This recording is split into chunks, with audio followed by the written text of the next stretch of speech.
दिल्ली के लाल किला के पास सोमवार देर शाम को कार में हुए ब्लास्ट के बाद सुरक्षा एजेंसियां एक्शन मोड में हैं। इस घटना को लेकर डॉक्टर शाहीन शाहिद जांच के घेरे में है। जांच एजेंसियां लेडी डॉक्टर से जुड़े सभी कड़ियों को जोड़ रही है। इसी बीच जानकारी मिली कि डॉक्टर शाहीन ने प्रयागराज के मोतीलाल नेहरू राजकीय मेडिकल कॉलेज से MBBS की पढ़ाई की है। टाइम्स नाउ भारत की टीम मोतीलाल नेहरू राजकीय मेडिकल कॉलेज पहुंची। मेडिकल कॉलेज के सूत्रों से मिली जानकारी के मुताबिक डॉक्टर शाहीन ने 1996 बैच में MBBS में दाखिला लिया था। MBBS की पढ़ाई और इंटर्नशिप 2002 में पूरी की थी। इस दौरान doctor Shaheen medical college campus के गर्ल्स हॉस्टल में ही रहती थी। सूत्रों से मिली जानकारी के मुताबिक शुरुआत में उसका अपने साथियों से ज्यादा मेल जोल नहीं था। पहले भी वो धार्मिक रूप से कट्टर थी।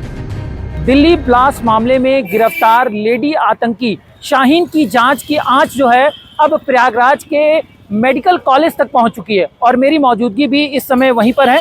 आपको मैं दिखाना चाहूँगा कि शाहीन जो है वो इसी कॉलेज से कुछ साल पहले MBBS की डिग्री लेकर निकली थी। खुफिया एजेंसी के अफसर ये जानने की कोशिश कर रहे हैं कि उनके कॉलेज के दिनों में किन किन लोगों से संपर्क था और क्या उस दौरान कोई संदिग्ध गतिविधियां या नेटवर्क से जुड़ाव के संकेत तो नहीं है। इन तमाम बिंदुओं पर अब गहराई से अब जांच कर रही है खुफिया एजेंसी। जो लोकल खुफिया एजेंसी है वो जांच कर रही है। तमाम एकेडमिक जो उसकी पड़ताल है वो भी की जा रही है। सूत्र ये बताते हैं कि सन 2007 में उसने जो MBBS है वो पूरा की थी, लेकिन यहाँ पर कब वो आई और आखिर उसकी मुलाकात किन लोगों से हुई, ये तमाम बिंदुओं पर अब जांच शुरू हो चुकी है। और ऐसे में देखना होगा कि प्रयागराज के मेडिकल कॉलेज से क्या कुछ निकलकर सामने आता है।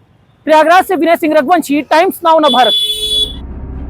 इससे पहले डॉक्टर शाहीन शाहिद के पूर्व पति जफर हयात ने भी कई बड़े खुलासे किए। जफर हयात ने बताया था कि तलाक के बाद से उनका डॉक्टर शाहीन से कोई संपर्क नहीं रहा, लेकिन डॉक्टर शाहीन के भाई से कभी कभी बातचीत होती है। के बारे में जानकारियां निकल करके सामने आ रही है, तो पता लगने के बाद आपको फैसला लग रहा है कि कौन पत्नी है।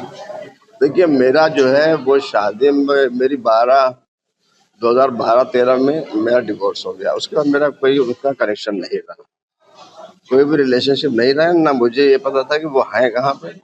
प्रेजेंट टाइम में भी कहीं नहीं कोई पता था, और जब से वो गई हैं तब से उनसे कोई मेरा कोई कंटैक्ट नहीं रहा।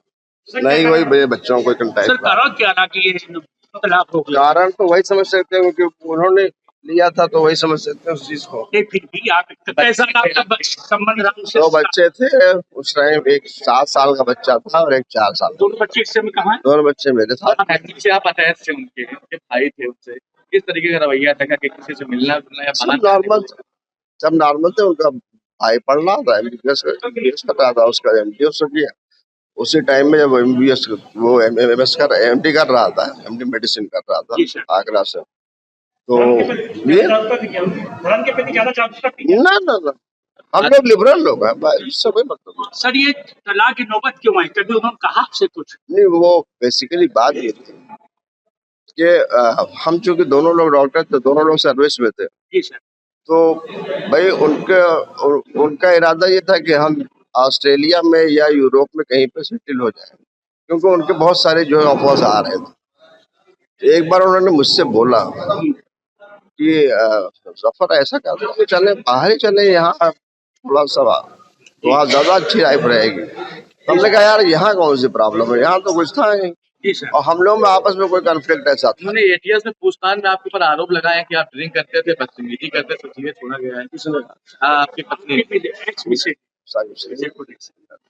संबंध अच्छे हैं। दिल्ली आतंकी गतिविधि में उनका नाम आ रहा है, क्या कहेंगे? उसके लिए मैं कोई कमेंट नहीं कर सकता, क्योंकि मेरा कोई रिलेशन रहा ही नहीं तब से।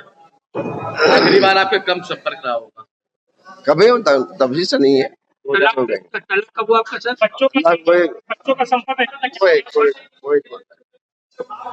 संबंध नहीं रहा किसी से।